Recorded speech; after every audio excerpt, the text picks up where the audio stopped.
Hey guys, so long time no see. I want to give you an update on my objection to the Demurrer, which is due at the end of this month, and also on my objection to the request for judicial assistance and what that's all about. I'm not going to go over the whole document. I'm not quite finished with it, but because I have to do this now around a much more like demanding work situation. So I have, though, the general research done and I have a general outline done. So it's just a matter of like really fixing it up, but I can now go over the legal arguments, my rebuttal to theirs, my case law, and that kind of stuff. So that's what this is going to be about. So basically, they're only really giving 3 main points to combating my second amended petition. And those are, number one, they say under the Code of Civil Procedure, and that's the California code, because once again, you know, Cali law is used because they have jurisdiction over the company, and I used a lot of California law, so they're using it against me here. So they're claiming that the Cali Code of Civil Procedure, Section 43010E, I failed to identify any provision of any agreement where they, Google and YouTube, have breached. So did I fail to do that? I don't believe so. And so just in a general overview, I'll say that in my 35 pages of an amended petition, or however long it was in the 30s, I believe, that I stated multiple breaches, and we can go over that a little bit in a moment. Number two, they say that that my action is barred by Section 230 of the Communications and Decency Act. I'll show you some supportive case law and examples of why it's not. And then number three, they say that it is uncertain under the Cali Code of Civil Procedure 43010F whether or not I'm alleging as a cause of action negligence, Cali Code of Civil Procedure, Section 52.1, or the Bane Act, which is very important here, and I'll explain that in a moment, or intentional infliction of emotional distress. So once again, for anyone who doesn't know, the new petition, the judge allowed me to frame one around breach of contract, because once again, you know, as a third-party witness to crime that doesn't have to do with me, bringing a civil action, it's very hard to get anywhere. And so the way where I have personal standing to bring an action is on breach of contract. And there's a unique situation here where the fugitives and the company have attacked my channel and some of your channels, people who are bringing awareness to these very easy to find documented realities, like where there are warrants and where there are news articles written about this stuff. And we even have him doing it in our face on the platform itself.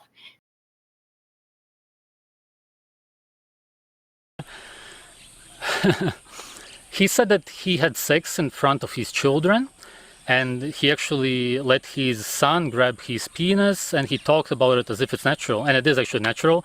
You would always have sex in front of your children because it's nothing special. Sex in nature is just nothing. It's like eating or shitting, as I said. They drilled it inside of your head. Everybody in your life, the media, your parents, and the school system told you that it's wrong. You have been re-educated, and that's why you cannot actually explain why it's wrong when you hear about something such as having sex around children, your children, whatever. Your family, it feels wrong, but does it actually? No. In the so-called ancient times, in some places, it was normal for the mother to show the son how to have sex. And of course, we can produce children with our sisters and brothers. Monogamy. Yes, this is monogamy. Monogamy is you having sex with your family. Your child, we can assume, is 50% the woman and 50% the man. You're creating a different version of yourself, and then you have sex with yourself, essentially, or at least 50% of yourself. So it's not exactly rocket science, and it's not exactly grasping at straws to find evidence here. But we're being treated quite differently, which has to do with equity of contract and whatnot. But I having a personal experience within that framework gives me standing, and that's very important in a case. So this is a unique way to get this into litigation, and they're trying to keep me from fully litigating the case. And we've gone back and forth now since it's been over a year now. So let's go through some of these and see what I can prove up to combat that. So they claim that I failed to ID any provisions where they breached. Gosh, let's look at the COPA Act. So Gatis Lagzdins doxed his child. He doxed Luna Diane. And I showed them in my exhibits video of him doing it on their platform. At one point, they told the lie that I'm citing crime committed off the platform, which they can't be responsible for. And that would make sense, right? A platform can't know what you're doing off the platform. But no, he's committed much of this crime right on the platform. Calls to action against Catherine Richard to go and look in a folder and find information on her family and show them a bloody good time and show him true natural respect, which if you watch his other videos are him promoting murdering people. That verbiage means that. It means true natural respect would be when you go and you harm someone on behalf of someone else. So, you know, these things all violate their terms of service and community guidelines, but they also violate state and international law. So, duh. And need I go on? Pedophilia, promoting harming your own child, incest, multiple times on their platform. This violates all kinds of law and their community guidelines, which to me are of secondary importance. But because of the nature of this case and the way it's framed up, it's of the utmost importance. So, case law supporting that. The FTC in New York, Attorney General versus Google LLC and YouTube LLC. They're right now paying $170 million for violating the COPA Act. So YouTube is paying that to settle this case. They breached legal standards and they failed to comply with law. We have something else here. We also have some case law they used, which is too dissimilar to the circumstances here to be used, which I'll prove. But let's see, where's this other COPA Act one that I had? Here we go. Hubbard et al. Versus Google LLC. That is ongoing, I think, and still, no, they settled it. They lost. So that's October 25th, 2019 is when that claim was filed. So that's just to kind of show you the length of time stuff can take. And that's another point I'm going to make here in a minute that I want to share with you guys. But so it started in 2019 and it ended in August of 2025. So very recently, they lost a case for $30 million. I wonder if Wilson, Sansoni, Goodrich, and Rosati were their representatives. I'm assuming so. But anyway, they lost for $30 million and they had to settle it. And that was over violating COPA. And this is so much more minor a problem, these data breaches, which they're losing to the tune of a lot of money than what we're talking about here. And this is just about collecting data for children who are under 13. And so they did that, and they also use certain types of content to attract young viewers and then track their data. So that's what that settlement is about. And here's the thing. We have Gatis Lagzdins with his little hokey Lord Goatis crap, attracting young people and then having them maybe consult with him for some health advice and thinking he's super cool and that his ideas are great and he's getting access to them. This goes so much further than data mining, you know? So that's another case they lost, though, about that one issue. And I've got so much more here. Let's look at Section 230 being rejected as well. I'm just going to touch on some of this because I'm going to put all of it in there. And then later, maybe I'll make a more comprehensive video. It's just kind of hard to fit doing the work around work and then talking to you guys about it. But I want to promise to share something in a week. So we're going to do that. So Section 230, barring my action. So once again, Section 230 is what gives platforms immunity from liability because, you know, they're hosting millions and millions of people. They can't know what everyone's doing at every moment. And so being liable for it would be kind of ridiculous. But certain things, so it bars most legal actions against them as a host. But not in certain instances, especially when it comes down to wanton, knowingly violating law or acting recklessly. So we're going to prove up that they've done all of that. They're certainly helping to prove it up by the fact that we're litigating them and their answers. And what we've shown them, we know what it shows, and their answers prove up that they're going out of their way to ignore this. So here's some cases where Section 230, where they tried to claim it barred the action, where that was rejected by the courts. We have several school districts versus Meta and Snap, which once again, I just have to prove up it's a social media company under similar circumstances. So in those cases, they sued for features that were harming the mental health of minors. It was a negligence claim. They let it go ahead and go into litigation. There was a plaintiff, and they've remained anonymous, versus Snapchat. They were alleging that certain violations of law were being encouraged regarding dangerous driving. The Ninth Circuit Court allowed the claims to proceed. They rejected the claim that Section 230 barred the action. So yeah, and there's the even more important issue, which we're going to get into on their point number 3. Now, their point number 3 about how I'm failing to allege a cause of action, this is their attempt to claim that there's a deficit in what you've proven up, so, or what you've stated. So if there's a deficit in it, it can't be called a cause of action. There's not a deficit in it, and I'll show you why. But for the inequity of enforcement, which has to do with the Bane Act. So with the Bane Act, I'm trying to prove up that they've deliberately created harm by attacking our channels, ignoring what we've told them, and it's put me at risk, and it's put others at risk, and that they did it knowingly, recklessly, and because they did that, it has done harm. And I have clearly alleged that. So there's not any deficit in making all the points that are necessary to make that a cause of action. Same thing with negligence, and same thing with inflicting emotional distress, which, you know, I didn't make a big deal out of it in terms of like Diane certainly could, but definitely I've made it clear that this has been a hardship and distressing to be a part of and to witness them acting in this way. Who wouldn't be distressed by the idea that somebody that could put a stop to something almost immediately and be of great help to another person who is suffering, especially if the 3 other persons who are suffering, 2 of them are children.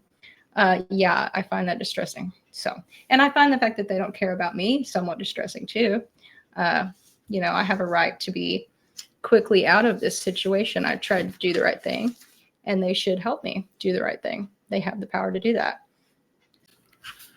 So let's look at the elements of the Bane Act, and that's the Code of Civil Procedure, Section 52.1. So in order to invoke the Bane Act, you have to have certain required elements, and there's 4 of them. You have to have a protected right that you have. So in this instance, that's a right that would be granted by the U.S. Constitution, the California courts, or other laws, right?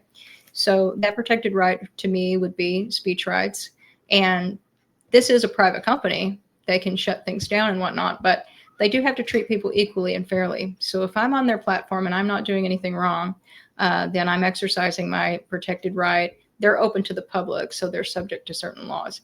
And I'm exercising my protected right to use that service, right? And then number 2 would be that you have to be either threatened, intimidated, or coerced. There has to be some additional act of pressure or force. Well, the one we're going to harp on, because this will be their biggest argument, that we didn't, you know, threaten or coerce. They do intimidate, however, and that's going to be something that you have to frame up a certain way to prove it up. What's that additional act of pressure or force? You know, the way they've treated our channels in response to, in comparison to his bird clock.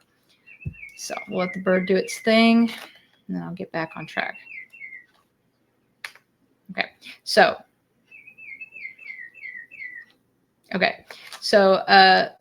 intimidation. How did they intimidate? Well, they penalized or silenced a whistleblower. So when you tie the whistleblowing into it, it really, you know, that can work, and it has in other cases. So they suppressed our content in an intimidating manner, and doing it knowingly and recklessly. Recklessly will matter a lot as well, because number 3 is that the intent, they did it with intent or they did it recklessly. That's important, and they absolutely are acting recklessly here. Number 4, causation or harm. So what kind of injuries or damages did they cause? Well, I would have liked not to have spent so much time on this, and I wouldn't have had to if they'd have acted appropriately. And I'm sure if Diane brings an action, she would have liked not to have continued moving around from hotel to hotel and making content about Goat Boy and begging for them to do something to help when they have the tools to do it. And some legal, you know, case law that has set precedent that shows that it could be argued that they are required to do it when it comes to her son. So, and it's fixing to be required for them to do it when it comes to her, when it comes to adults, some of the new laws I brought up in my other stream. So that's the main gist of some of this. And I'm sure I'm not citing everything. The negligence claim, saying whether I stated that as a cause of action or not. Well, negligence, there's certain elements for that. Let's see if they meet the standard. I think they do. Number one, a duty of care owed to others. So in contract law, obviously, as human beings, we're going to all look at this and say, well, gosh, yes, they have a duty of care not to allow pedos and pervs and killers to be on their platform using it to earn a living and continue to evade arrest and hurt people. Yeah, I agree with that. And there's laws that, hold that up as well. But for the purposes of breach, they have a duty of care with regard to their contract. Equity of contract is what that, ties into, which I'll frame up that way. And then foreseeable harm. Is there foreseeable harm with this guy at this point? Duh, I think so. And did they breach? Did they fail to meet that standard of care? Gosh, yes, multiple times. And then did they cause harm? Well, we know they've caused harm, and they know it too. And that's why they're balking so hard at doing something here. So basically, these are the things that I am going to frame up. And then the judicial notice thing is them attempting to say that their terms of service on their face let them out of all liability, basically, just to put it real succinctly. And that's not entirely true. And I've shown you in other portions how it's not true. I'll do that in another video or stream. And also their contract, which is an adhesion contract, essentially. And by that, I mean it's a contract that's drafted really stacked in their favor, where they're liable for almost nothing that they ever do. Even within the framework of that contract, they violated it in sections where they claim that they will act in a certain manner, and they have not. And other courts have recognized that as well in other instances. So there's no way that on its face they can say that this action can't be brought at all because their terms of service make them not liable at all. And it's just so clear. That is not correct and won't work, hopefully. So, but we'll see what the judge does. The other thing I wanted to bring up is, like with me, so I'll file this. I also have to let them know about my changes in income, which will affect things because, when you're kind of independently employed and underemployed, so to speak, oh God, that's a goat boyism, but nonetheless, you can get out of having to pay out the wazoo for a case like this. But now, you have to tell the court any changes in income. So I'm going to be, haven't gotten paid yet because you know how they hold you back. I'm in the middle of a pay period is when I started. So I'll be telling them that, and then that will potentially affect whether they make me pay or not in the future. So we'll see. But I hope to have that problem. I want this to go into litigation. And I was earlier looking for an attorney. So if this does get pushed into litigation, I will continue to do that. And that will change things as well in terms of ability to long-term litigate. And I don't know how expensive it would be. It could be a long case if it gets pushed into litigation because you saw the one from 2019 to 2025. So I hope to have that problem, and then I'll try to meet that head on. I kind of always feel like if you're doing what you should be doing, then, it will somehow work out. Quick, I also want to thank people who make content alerting people to Goat Boy and what he's all about, especially in a quick amount of time. That you're still doing that is really important. We do want people who, the internet is a continuum of people who, come on and start watching things who have never heard any of this. And they might see his videos first, and then they'll maybe hit on yours. And then that makes them go do a deep dive when they hear, he did what? He said what? That doesn't line up with what I thought I was watching. Holy shit. And then they have an awareness. And we don't want to see this person getting donos to evade arrest. We don't want to see this person getting access to young people to have private health consultations with them.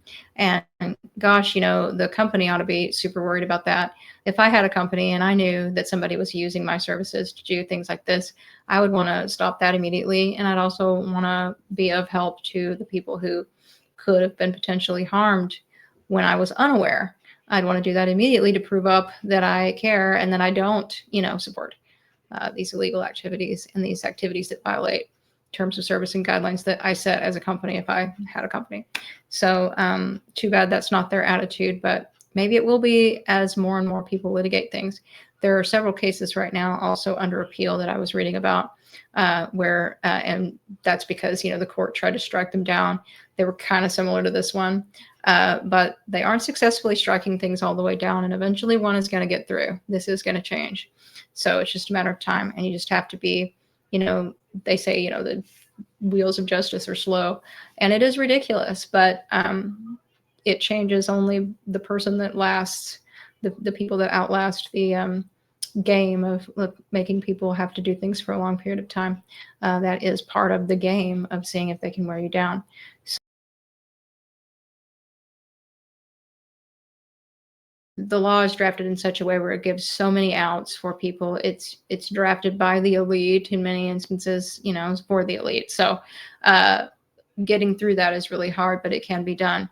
And, Diane has no choice but to fight back. And so the fact that she has a team fighting back with her, and that people of the ilk of Gatis and Marina are not stick-with-it types at all, we do have the capacity to win here. So please do understand that and don't give up. And thank you for all your support, all of your content, all of your comments, and everything that everyone's been doing. And I'm also going to try to remember to put an update on that petition, because also just still spreading that around and getting it signed is good.